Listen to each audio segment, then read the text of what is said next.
네, 설교 시작하기 전에 잠깐 이제 먼저 광고를 하나 드리고 설교로 들어가겠습니다. 예, 말씀에 대한 광고입니다. 우리 지난 이제 몇 년 동안 사도행전 말씀으로 주일 설교를 제가 전했습니다. 주님께 감사드리고 지난주로 사도행전이 끝났죠. 그래서 어떤 말씀을 할까 이제 기도를 한두 달 동안 기도를 했는데 사도행전 다음에 어떤 말씀으로 할까?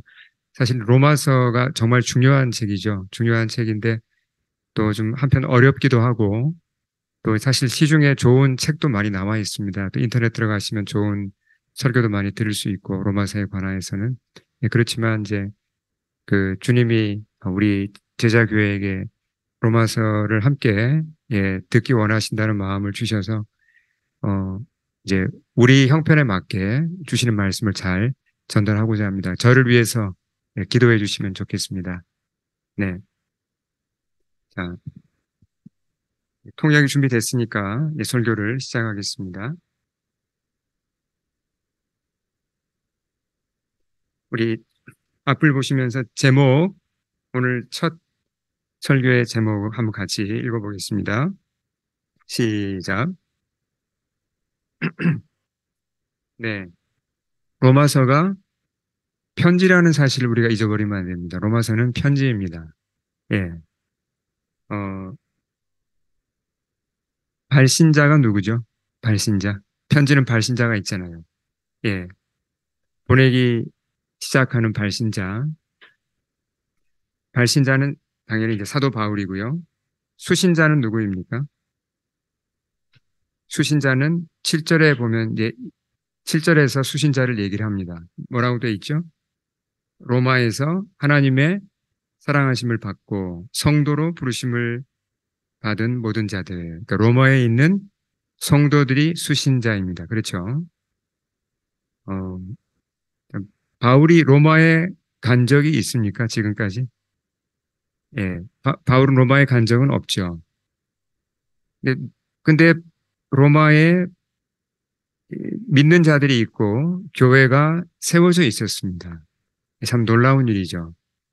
어, 어떻게 이제 복음이 전해졌는지 누가 복음을 전했는지는 잘 모르지만 크리스찬 공동체가 로마에 탄생하여서 자라고 있었습니다. 이제 그 사정을 좀 쭉 들어가 보시면 꽤 규모가 큰 공동체였어요. 그 유대인들도 있지만 이방인들이 더 많은 그런 꽤 예, 큰 그런 교회가 로마에 자리를 잡고 예, 자라고 있었습니다. 그러니까 그들을 향하여 바울이 편지를 보낸 겁니다. 그래서 편지라는 걸 자꾸 기억하셔야 됩니다. 그래야 로마서를 더 쉽게 이해할 수 있습니다. 이게 무슨 신학 논문이 아니고 편지라는 걸 기억하셔야 되고요. 자, 그러면 바울과 로마 성도들 사이에 서로 아는 관계였나요? 여러분 모르는 사람에게 편지 써보신 적 있습니까? 요즘은 이제 이메일을 보내죠. 네, 전혀 모르는 사람한테 이메일 보내기도 하지만 그럴 경우는 이제 이게 쓰는 말이 달라지죠. 내가 아는 사람에게 보내는 편지와 모르는 사람에게 보내는 편지는 다르잖아요. 바울이 지금 편지를 보내는데 다 아는 사람인가요, 바울이? 대부분 사실 모르는 사람들입니다. 예. 이제 아는 사람도 있어요. 그러나 이제 모르는 사람이 훨씬 많죠. 로마 성도들 중에는. 근데 로마 성도들은 바울의 이름 정도는 분명히 들어보았을 겁니다. 그렇지만 개인적으로는 모르는 사이입니다. 일부 로마 성도 중에 바울이 아는 사람들이 있었어요. 그 사람들의 이름이 로마서에 나올까요? 어떻게 생각하세요? 그러니까 결국 편지 끝에 그 사람들의 이름이 나옵니다. 16장을 보시면 이제 편지 맨 끝이잖아요. 바울이 자기가 아는 사람들의 이름을 쭉 언급하면서 안부를 전해요. 그 중에 우리가 아는 이름, 익숙한 이름도 나옵니다. 누구죠? 제가 하이라이트 해놓은 이름들이 예, 브리스가와 아굴라. 그 뭐 이분들에 대해 설명하려면 이제 길지만 간단히 말해서 이 교회 리더들이죠. 근데 이분들이 어떻게 해서 다시 로마로 들어갔고 로마에 있었습니다. 그 당시에. 그러니까 바울이 예, 브리스가와 아굴라에게 안부를 전하고 참 훌륭한 분들입니다. 자기 집을 오픈해서 그 집에서 이제 교회가 모이고 있었어요. 어, 자, 그러니까 이런 사람들, 그리고 바울이 보면 자기 친척도 거기 있었어요. 친척이 두 번이나 언급을 합니다. 내 친척 누구누구 이렇게 하면서. 예. 그렇게, 결국 이제 바울은 이 사람들을 다 품고, 그러니까 자기가 아는 사람들, 모르는 사람들, 로마에 있는 성도들을 다 품고 그렇게 로마서를, 이 편지를 지금 보내는 겁니다. 그러면 그, 무슨 얘기를 이 편지에서 지금 하는 건가요? 무슨 얘기를? 로마서 읽어보시면 여러분 좀 어떻습니까? 이게 편지라는 생각이 드십니까? 아니면 무슨 논문 같습니까? 예, 상당히 좀, 그렇죠. 깊이 있는 신학적인 걸 다루고 있죠. 그렇지만, 우리가 좀 쉽게 생각해야 됩니다. 바울이 정말 이렇게 해주고 싶은 말을, 간절하게 해주고 싶은 말을 해준 거예요. 아, 로마에 교회가 탄생했구나. 저렇게 성도들이 모여 있구나. 사실 아직 영적으로 좀 어렵거든요. 어리고, 또 로마라는 환경은 참 이렇게 척박하고, 유혹도 많고, 내가 어떻게 도와줄 수 있을까? 저 사람들이 잘하게 도와줘야 되는데, 성장하도록 도와줘야 되는데, 그런 간절한 마음을 품고 바울이 정말 어떻게 보면 신앙적으로 노하우를 전해준 거예요. 이렇게 해야 되고, 이걸 알아야 되고, 정말 신앙이 성장하고 성수로 갈 수 있는 그 노하우들을 다 담아서 쓴 게 로마서예요. 그래서 편지 길이가 길어졌습니다. 16장이나 되는 상당히 긴 편지가 된 거죠. 사람들도 편지를 이제 많이 주고받잖아요. 그렇죠? 여러분, 근데 요즘 다 이메일로 이제 뭐 워낙 이메일도 잘 안 하고 카톡으로 대부분 그냥 다 끝나는데 그 역사를 보면요. 편지들 중에 인류 역사가 편지 때문에 바뀐 일도 일어났을까요? 혹시? 편지 한두 통 때문에 인류 역사가 확 완전히 이렇게 뒤집어진다든지 다른 길로 이렇게 간다든지 그런 일들이 일어나기도 했습니다. 편지가 그만큼 중요한 역할을 한 적이 있어요. 예를 들면 2차 대전이 일어났을 때 1939년에 2차 대전이 발발했죠. 독일 나치가 순식간에 유럽을 장악했습니다. 금방금방 뭐 프랑스, 뭐 벨기에 떨어지고 프랑스 떨어지고 이런 식으로 막 나치가 순식간에 유럽을 삼키기 시작했는데 영국이 섬이지만 영국도 위험에 처했어요. 네, 그때 윈스턴 처칠 수상이었잖아요. 처칠이 사리 분별이 되게 밝은 사람이었잖아요. 파악을 잘했습니다. 이대로 가면 유럽은 망한다. 순식간에 이제 얼마 안 남았다. 나치한테 다 이건 다 그냥 정복당한다는 걸 알고 유럽의 힘만으로는 여기서 빠져나오지 못한다는 걸 알았습니다. 독일을 이기지 못한다는 걸 알고 미국에게 도움을 요청합니다. 그때 미국 대통령이 루즈벨트였죠. 근데 처칠은 전화보다도 편지를 선호했다고 합니다. 그래서 편지를 썼어요. 어, 전쟁 기간 동안에 윈스턴 처칠하고 루즈벨트 사이에 주고받은 편지하고 전보도 손으로 쓴 거잖아요. 그러니까 모두 몇 통인지 아세요? 2,000통입니다. 그러니까 막 하루 막 이틀 만에 또 보내고 또 보내고 한 거예요. 근데 그 중에 3분의 2를 처칠이 썼습니다.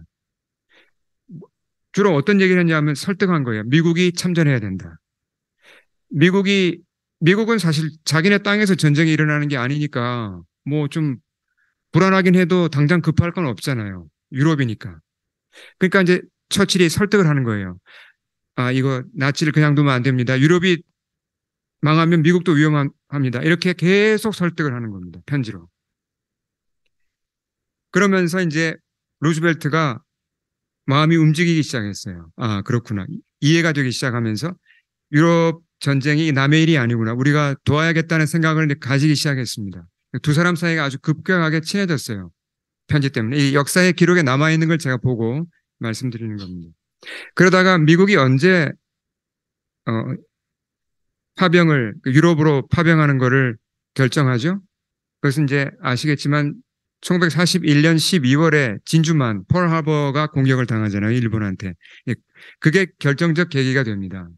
그렇지만 진주만 공격 때문에만 갑자기 그때 루즈벨트가 결정한 게 아니라 그동안 이미 오랫동안 처칠에게 받은 편지를 통해서 루즈벨트의 마음이 준비가 되어 있었기 때문에 이제 유럽으로 미군을 보내고자 결정을 할 수 있었던 겁니다. 그러니까 우리는 이런 얘기를 할 수 있죠. 처칠의 편지가 예, 이 역사를 바꾸는데 큰 기여를 한 겁니다. 만약에 미군이 늦게 이제 유럽으로 갔다면 전쟁이 어떻게 될지 모르는 일입니다. 그렇죠? 그런 면에서 처칠의 편지는 정말 역사를 바꾼 편지라고 할 수 있습니다. 근데 처칠의 편지보다 더 확실하게 역사를 바꾼 편지가 있습니다. 그게 바로 그게 로마서예요. 편지잖아요. 이 편지 덕분에 로마 교회가 성장한 겁니다. 정말 크리스찬으로 성장할 수 있는 그런 노하우들을 다 전수받으면서 이 교회가 강해진 거죠. 견고해진 겁니다. 결국 세월이 흐르면서 로마 제국이 교회를 어떻게 했습니까? 받아들이잖아요. 공인하죠. 기독교를 공인합니다. 교회가 이긴 거예요. 예, 로마 교회가 이렇게 강해진 데는 이 로마서라는 편지가 있었습니다. 그뿐만 아닙니다. 세계 역사를 보면 이 로마서는 그냥 로마 성도들에게 뭐 그들을 돕고 끝난 게 아니라 2000년 역사 가운데 수많은 사람들을 이렇게 세웠습니다. 크리스찬이 되게 하고 그들의 신앙을 성숙으로 이끌어가면서 어, 그렇게 인생이 변한 사람들이 역사에 큰 영향을 끼쳤어요. 너무 그런 사람들이 많기 때문에 다 얘기할 수가 없고요. 대표적인 두 사람만 제가 언급을 하겠습니다. 16세기 종교개혁이라는 그 정말 역사에 큰 전환을 가져온 그 사건 뒤에 누가 있었습니까? 예, 루터와 깔뱅이 있었습니다. 근데 두 사람 다 로마서에서 깊은 은혜를 받고 변화를 받아요. 문자 그대로 그러니까 로마서는 이 편지는 세계사를 바꾸었다고 우리가 분명히 말할 수 있습니다. 자, 이제 오늘 본문으로 한번 들어가 보죠. 오늘 읽은 이 1절부터 7절은 편지에서 어떤 부분이냐면 인사예요, 인사. 그 당시 편지 형식이 나 바울은 로마에 있는 성도들에게 이렇게 편지를 보냅니다. 이게 인사인데 인사말이 지금 약간 길어진 거예요.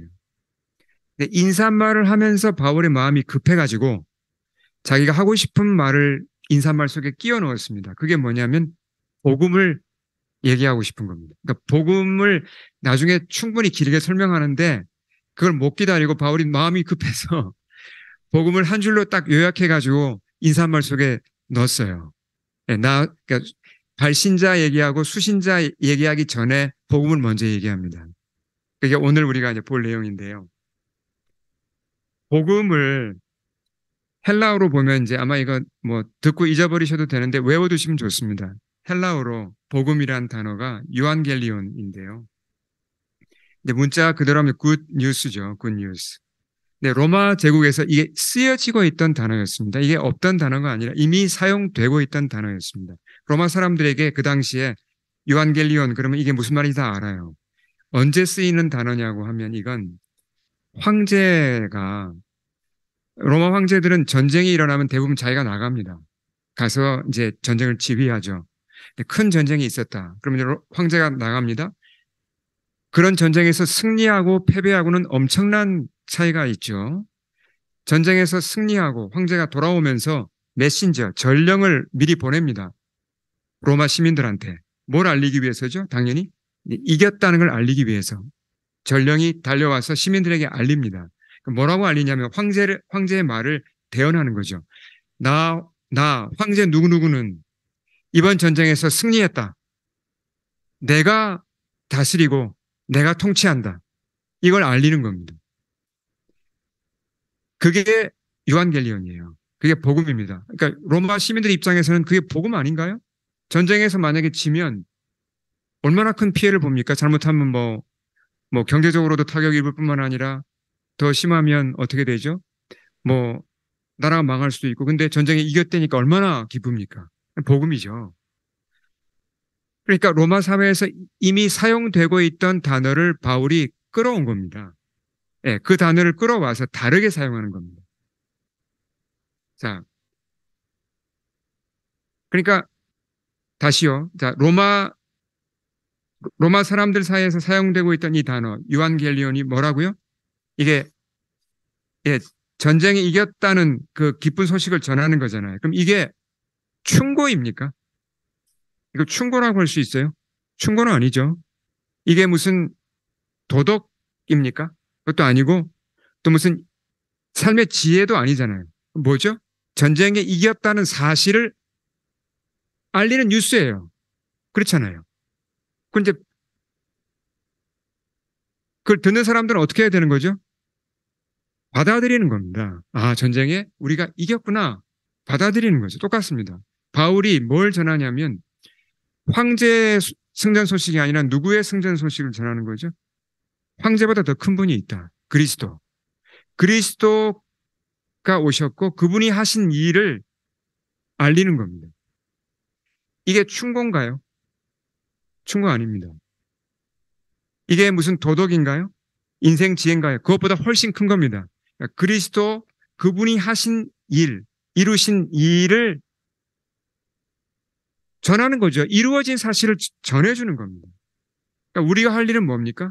그걸 받아들이는 거죠. 이게 유한겔리온입니다.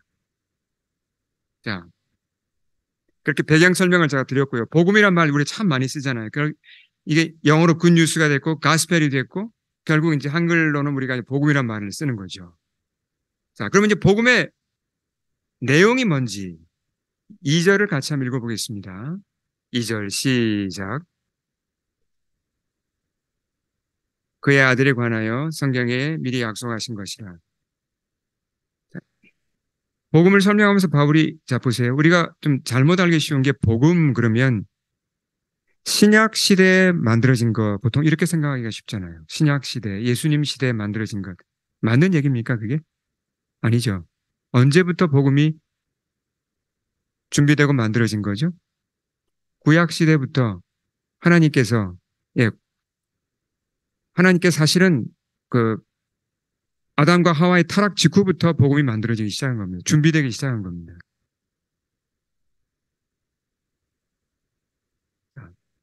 그렇게 해서 이제 복음의 내용은 뭡니까? 이 말씀대로 그의 아들에 관한 게 복음입니다. 황제의 승전 소식이 로마 사람들한테 복음이었다면 우리의 진정한 복음은 하나님의 아들에 관한 그분이 하신 일에 대한 소식이 복음이에요. 예. 자, 이걸 우리가 꼭 짚고 넘어가야 됩니다. 보통 이 세상 사람들이 많이 착각하는 게 기독교, 복음 그러면 보통 아주 고상한 도덕, 삶의 지혜 이런 식으로 이해를 하는데 전혀 그렇지 않습니다. 차원이 훨씬 높은 거예요. 하나님의 아들에 관한 것, 그분이 하신 일에 관한 것이 복음입니다. 예, 꼭 이걸 우리가 기억해야 됩니다. 자, 그럼 그분 아들은 어떤 분이신가? 설명합니다. 3절 시작. 그의 아들에 관하여 말하면 육신으로는 다윗의 혈통에서 나셨고, 자, 육신으로는 이 말은 이제 인간적인 면으로는 그 말이죠. 네. 예수님이 누구에게서 태어나셨습니까? 우리가 잘 아는 대로 마리아. 마리아가 낳았죠. 그러니까 분명히 사람으로 태어나셨습니다. 근데 하나님의 아들은 하나님입니다. 예, 하나님과 동급이죠. 하나님의 아들은 하나님이에요. 하나님의 아들이 사람이 되어 온다. 우리는 워낙 많이 들어서 너무 익숙해요.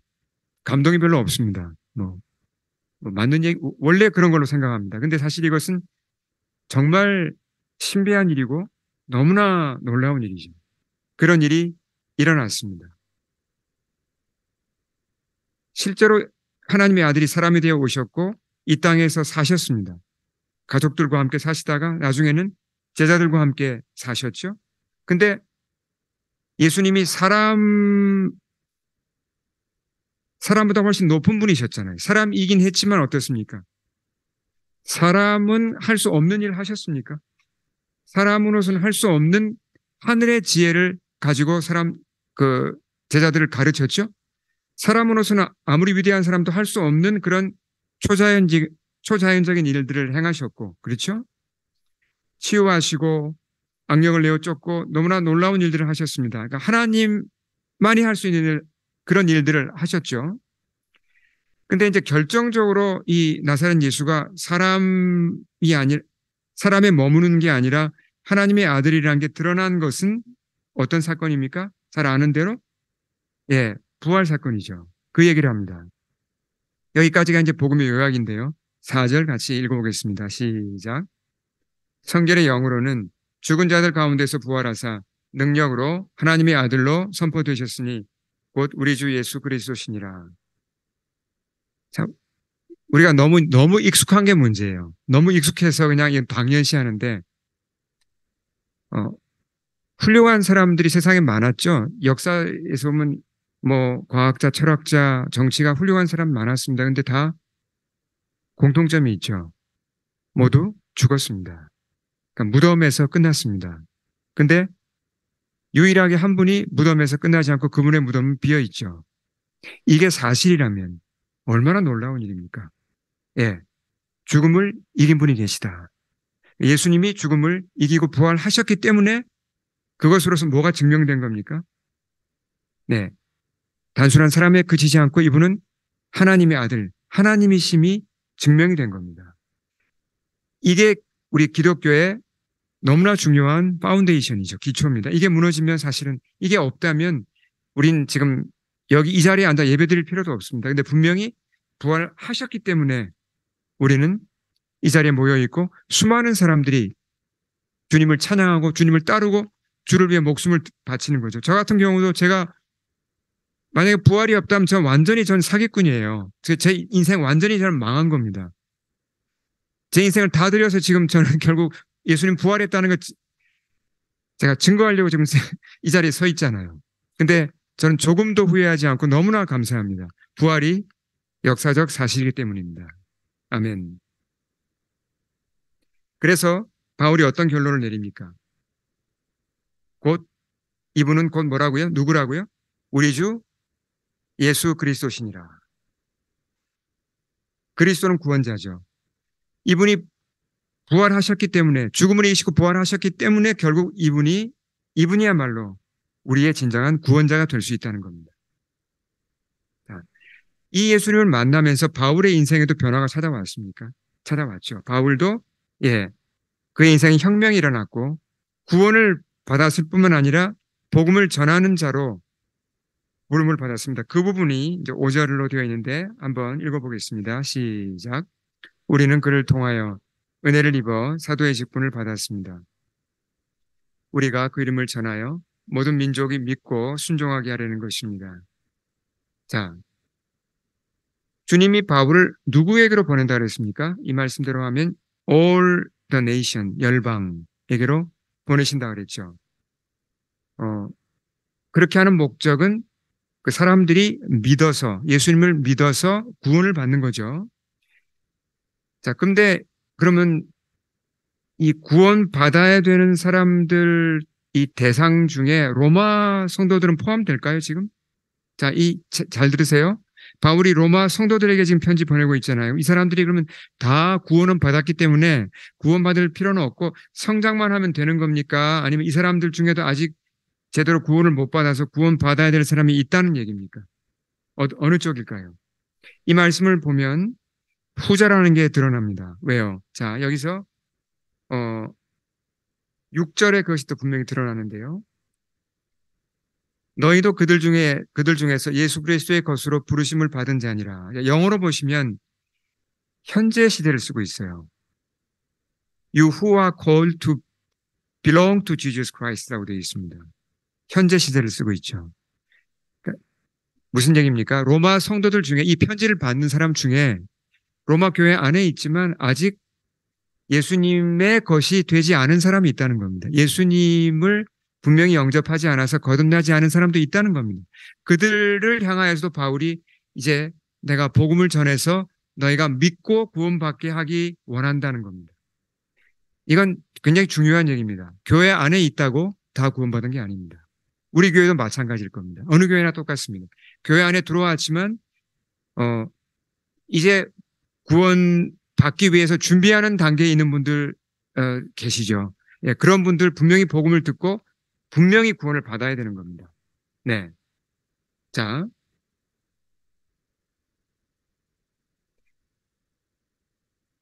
마지막으로 하나 우리가 봐야 되는 굉장히 중요한 주제가 있습니다. 다시 5절로 돌아가 보면 바울이 복음을 전하는 목적이 뭐라 그랬죠? 5절에서 뭐라 그랬습니까?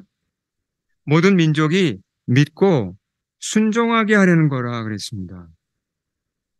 보통 믿으라고 얘기하면 별로 부담을 갖는 분이 별로 없어요. 근데 순종하라 그러면 대부분 좀 어떻습니까? 부담을 느끼십니까? 예. 순종하라 그러면 보통 부담을 느껴요. 솔직하게 말씀해 주셨는데. 그렇죠. 대체로 그렇죠. 자, 그러면 도대체 믿는 거하고 순종하는 거. 결국 이제 주님을 믿는 거고 주님께 순종하는 건데 사람에게 말하는 순종은 전혀 아닙니다.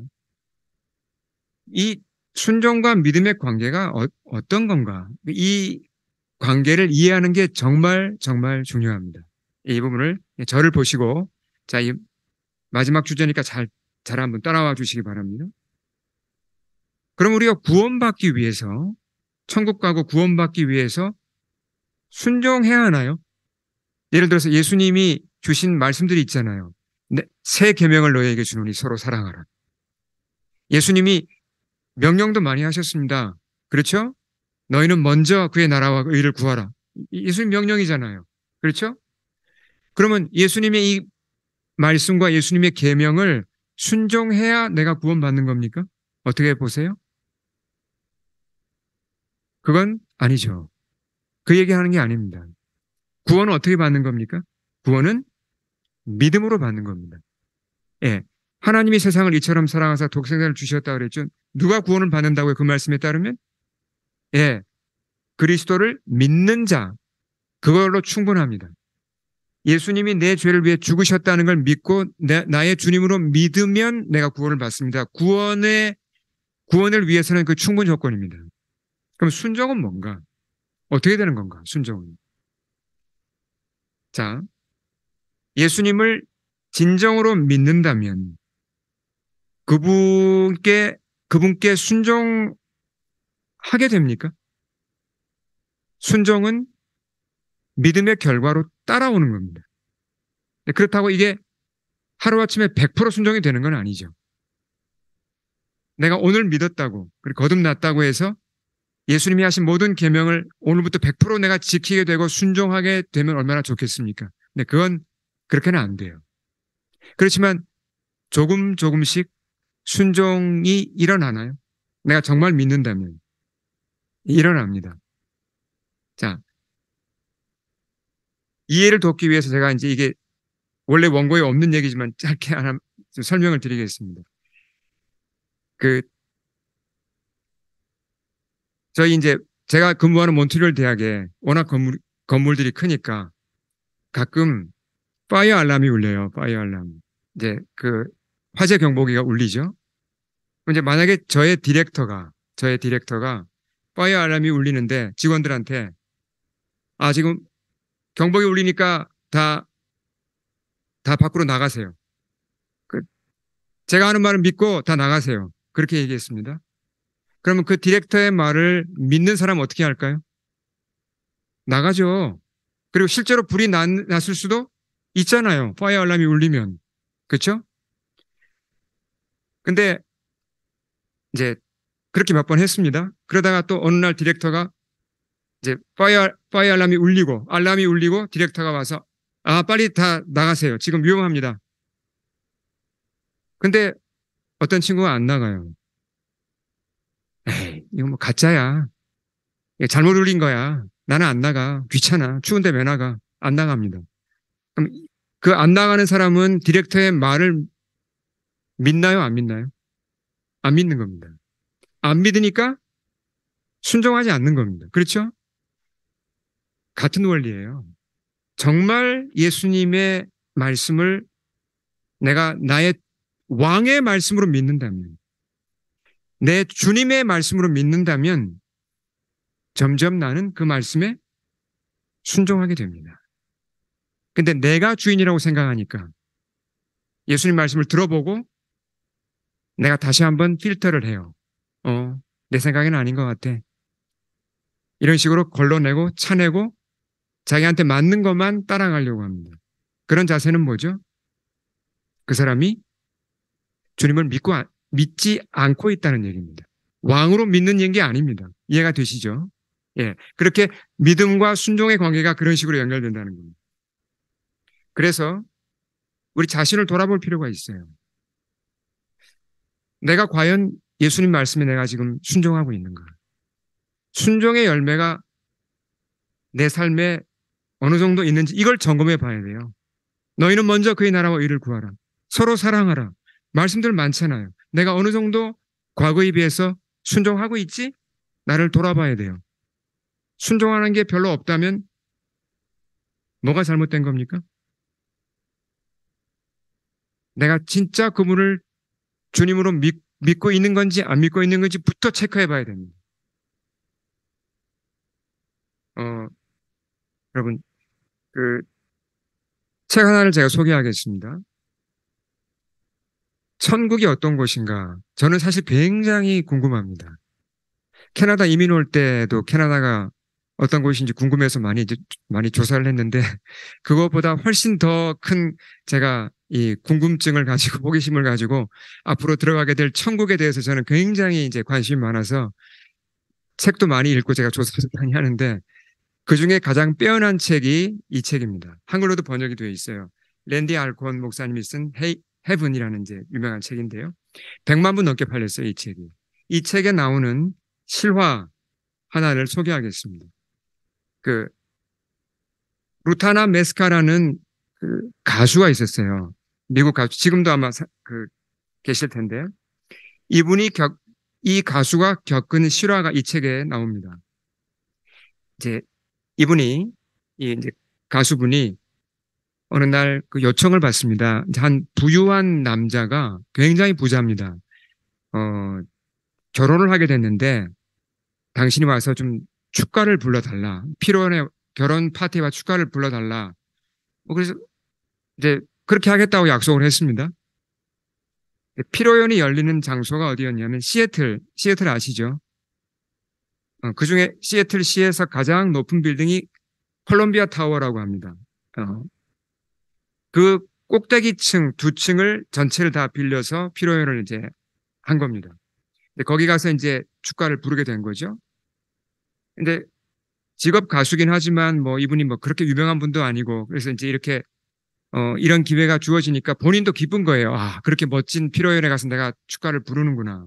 설레는 마음으로 기다리다가 이제 결혼식 날, 이제 피로연 열리는 날이 되어서 남편과 함께 이제 콜롬비아 타워로 갔습니다. 이제 엘리베이터를 타고 올라갔죠. 가보니까 뭐 입구부터 벌써 뭐 이제 화려하게 장식이 되어 있고 뭐 그야말로 너무나 멋진 이제 피로연이 막 준비되어 있는 겁니다. 초청받은 하객들은 이제 그 방으로 들어가서 큰 방에 들어가서 테이블마다 다 자리가 정해져 있고 거기서 이제 정말 멋진 음식을 먹으면서 뭐 공연도 보고 이러면서 이제 그 피로연을 다 즐기게 되어 있는 건데요. 그 입구에서 수석 웨이터가 사람들을 체크하는 겁니다. 아무나 들어가게 할 수는 없잖아요. 너무나 당연한 얘기죠. 그러니까 오신 손님들의 하객들의 이제 이름을 다 확인하면서 그 이제 이름이 확인된 분들만 그 방으로 들여보내는 겁니다. 이제 이 루타나도 남편하고 서 있다가 자기 차례가 되어서 이제 이름을 얘기했어요. 그 웨이터가 이제 이름을 물었고 이름을 이제 자기 이름을 얘기해 줬는데 그 리스트를 찾더니 웨이터가 이제 그 수석 웨이터가 하는 얘기가 죄송하지만 당신의 이름이 여기 없습니다. 리스트에 없습니다. 그러니까 루타나가 좀 당황스럽죠. 아니 나는 가수인데 나 여기 축가 부르러 왔는데 이 사람 지금 무슨 얘기를 하나? 그러면서 저 여기 지금 축가 부르러 왔습니다. 저 가수예요. 그렇게 너무나 이제 막 좀 기분 나쁘잖아요. 어떻게 보면 내가 뭐 여기 이제 가서 지금 그 중요한 일을 맡았는데 나보고 지금 여기서 막 시간을 끌고 하니까 수석 웨이터는 굉장히 단호했습니다. 당신이 누구신지는 중요하지 않습니다. 당신이 어떤 일을 하시는지도 중요하지 않습니다. 이 리스트에 당신의 이름이 없다면 당신은 피로연에 들어가지 못합니다. 그렇게 얘기한 거예요. 예. 그러면서 자기 이제 부하 직원 한 사람 부르더니 이분들 내려가도록 안내해드리라고. 그렇게 한 거예요. 그러니까 얼떨결에 그냥 그 웨이터한테 좀 이렇게 붙들려서 엘리베이터를 탔습니다. 그 웨이터가 G를 눌러줬어요. G가 이제 그라운드 플로어. 예. 이제 그냥 멍한 상태에서 그냥 이제 다시 지상으로 내려와서 건물을 빠져나가서 그때서야 이제 이 루타나가 좀 정신이 좀 이제 좀 드는데 남편이 물은 거예요. 도대체 어떻게 된 거냐고 이거. 루타나가 이제 자기 잘못이 떠오른 겁니다. 아, 몇 주 전에 사실은 내가 이미테이션 카드를 받았다고. RSVP, 회뽕대 실브블레잖아요. 그걸 요청했으니까 이제 저하고 남편이 가겠습니다. 이걸 이제 답을 보냈어야 됐는데 그걸 안 보낸 거예요. 바빠가지고. 그래서 어떤 생각을 하고 안 보냈냐면 나는 가수인데 당연히 이거 안 보내도 문제 없겠지. 그리고 그냥 넘겨버렸던 겁니다. 그러면서 막 눈물이 확 쏟아지는 거예요. 근데 그 어떤 눈물이었냐면 그 피로연에 못 들어가서 좀 마음이 상해서 흐른 눈물이기도 했지만 그보다 더 중요한 걸 깨달으면서 눈물이 터져 나왔습니다. 뭐가 깨달아졌냐 그러면은 아, 마지막 날에 심판의 자리에서 만약에 생명책에 내 이름이 없다면 어떤 기분일까? 그게 번쩍 깨달아진 거예요. 그때 성령님의 도우심으로. 그러면서 막 눈물이 흘렀다는 그 이제 간증을 이분이 했어요. 그러면서 어, 내 이름이 생명책에 기록되는 것이 얼마나 중요한가 그것을 다시 한번 절실하게 깨달은 거죠. 자, 말이 나왔으니까 이 부분을 잠깐 한번 살펴보겠습니다. 성경에 따르면 어떻습니까? 마지막 날이 되면 그리스도가 재림하십니다. 모든 사람이 주님 앞에서 심판을 받게 된다고 성경은 분명히 얘기합니다. 자, 그때 The Book of Life, 그러니까 생명책에 이름이 기록된 자들만 어떻게 되죠? 기록된 자들만 그리스도의 혼인잔치에 들어갈 수가 있어요. 그렇지 않다면 내 이름이 그 리스트에 없다면 내가 지금까지 어떤 일을 하고 살았든지 내가 누구든지 아무 관계가 없습니다. 나는 못 들어갑니다. 그러니까 생명책이 없는 자들은 결혼잔치에 못 들어간다. 결국 그런 사람들은 하나님이 계시지 않는 곳에서 영원히 살아야 됩니다. 무슨 얘기입니까? 그곳이 바로 지옥이죠. 성경은 그렇게 얘기합니다. 그러니까 이 땅에 살아가는 동안에 하나님과 살기를 거부했던 사람은 이제 마지막 날 심판에서 하나님과 영원히 떨어지는 것입니다. 하나님 없이 영원을 보내야 하는 것입니다. 그게 지옥이죠. 자, 계시록 말씀 우리 한번 같이 읽고 마치겠습니다. 같이 크게 한번 읽겠습니다. 시작. 또 내가 보니 죽은 자들이 큰 자나 작은 자나 그 보좌 앞에 서 있는데 책들이 펴 있고 또 다른 책이 펴졌으니 곧 생명책이라. 죽은 자들이 자기 행위를 따라 책들에 기록된 대로 심판을 받으니 누구든지 생명책에 기록되지 못한 자는 불못에 던져지리라. 네. 수많은 사람들이 예수님의 초청장을 받습니다. 근데 어떤 반응을 보여야 하죠? 이 초청장을 받으면 예수님 제가 가겠습니다. 주님을 영접하고 주님을 따르겠습니다. 주님의 잔치에 가겠습니다라는 답을 보내야죠. 내 믿음을 고백해야죠. 근데 많은 사람들이 초청장을 받고도 아 바빠. 지금 생각하기 싫어. 나중에 시간 많을 때 생각하지. 그렇게 처리하는 사람도 있고 어떤 사람은 뭐 지금은 관심 없어. 나 지금 더 재밌는 게 많은데 이런 거 나 지금 관심 없어. 이런 식으로 함부로 여기는 사람들이 세상에 너무 많습니다. 안타까운 얘기죠. 우리 자신을 돌아봐야 합니다. 우리의 이름이 생명책에 기록되어 있을까요? 여러분 확신하십니까? 확신이 있습니까? 혹시 바쁘다는 핑계로 답을 미루지 않았습니까? 관심이 없어서, 다른 것이 너무 재미있어서 그렇게 그냥 그 초청장을 그냥 덮어버리지 않았습니까?